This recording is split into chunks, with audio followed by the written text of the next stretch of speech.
എല്ലാവർക്കും പുതിയൊരു വീഡിയോയിലേക്ക് സ്വാഗതം. ഇന്ന് നമുക്ക് കുറച്ച് നാടൻ കുമ്പിൾ കിട്ടിയിട്ടുണ്ട്. നമുക്കിന്ന് അത് വെച്ച് ഒരു റെസിപ്പി തയ്യാറാക്കാം. ഞാനിത് ക്ലീൻ ചെയ്ത് മഞ്ഞൾ വെള്ളത്തിലിട്ട് കഴുകി എടുത്തിട്ടുള്ളതാണ്. കറി തയ്യാറാക്കാൻ വേണ്ടി നമുക്ക് പാനിലേക്ക് കുറച്ച് വെളിച്ചെണ്ണ ചേർത്ത് കൊടുക്കാം.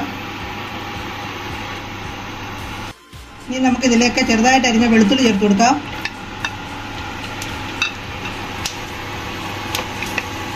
വെളുത്തുള്ളിയൊക്കെ മൂത്ത് വന്നിട്ടുണ്ട്. നമുക്കിതിലേക്ക് ഒരു തണ്ട് കറിവേപ്പിലയോട് ചേർത്ത് കൊടുക്കാം. നമുക്കിതിലേക്ക് ചെറുതായിട്ട് അരിഞ്ഞ് വെച്ചിരിക്കുന്ന സവാള ചേർത്ത് കൊടുക്കാം. സവാളയൊക്കെ വാടി വന്നിട്ടുണ്ട്. നമുക്കിതിലേക്ക് ആവശ്യത്തിനുള്ള ഉപ്പ് ചേർത്ത് കൊടുക്കാം.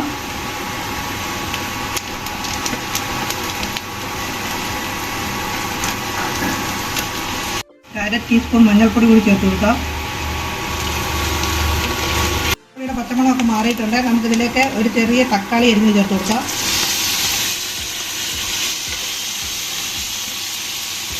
തക്കാളി നന്നായിട്ടൊന്ന് വഴന്നു വരണം. തക്കാളിയൊക്കെ നന്നായിട്ട് മെൽറ്റായി വന്നിട്ടുണ്ട്. നമുക്കിതിലേക്ക് വൃത്തിയാക്കി വെച്ചിരിക്കുന്ന കുമ്പിൾ ചേർത്ത് കൊടുക്കാം.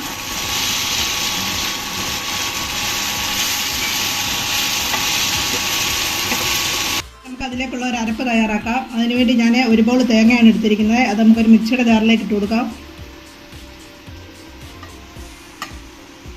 നമുക്കിതിലേക്ക് അര ടീസ്പൂൺ മുളക് പൊടി ചേർത്ത് കൊടുക്കാം.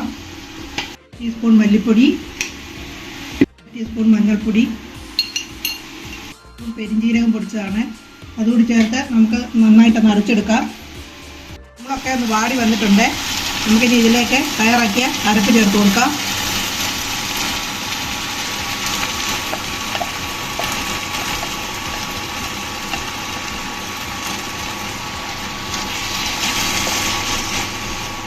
മിക്സിയുടെ ജാറ് കഴുകി കുറച്ച് വെള്ളം കൂടി ചേർത്ത് കൊടുക്കാം.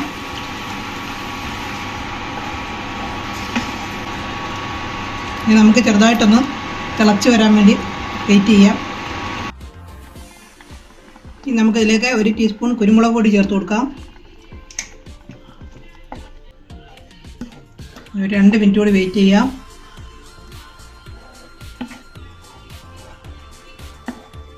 കറിയൊക്കെ ഇപ്പോൾ കുറി വന്നിട്ടുണ്ട്. നമുക്കിനി ഇതിൻ്റെ മുകളിലേക്ക് ഒരു ചെറിയ പീസ് ബട്ടർ ചേർത്ത് കൊടുക്കാം. ബട്ടറോട് ചേർക്കുമ്പോൾ ഇതിനൊരു നല്ലൊരു അടിപൊളി ടേസ്റ്റാണ്.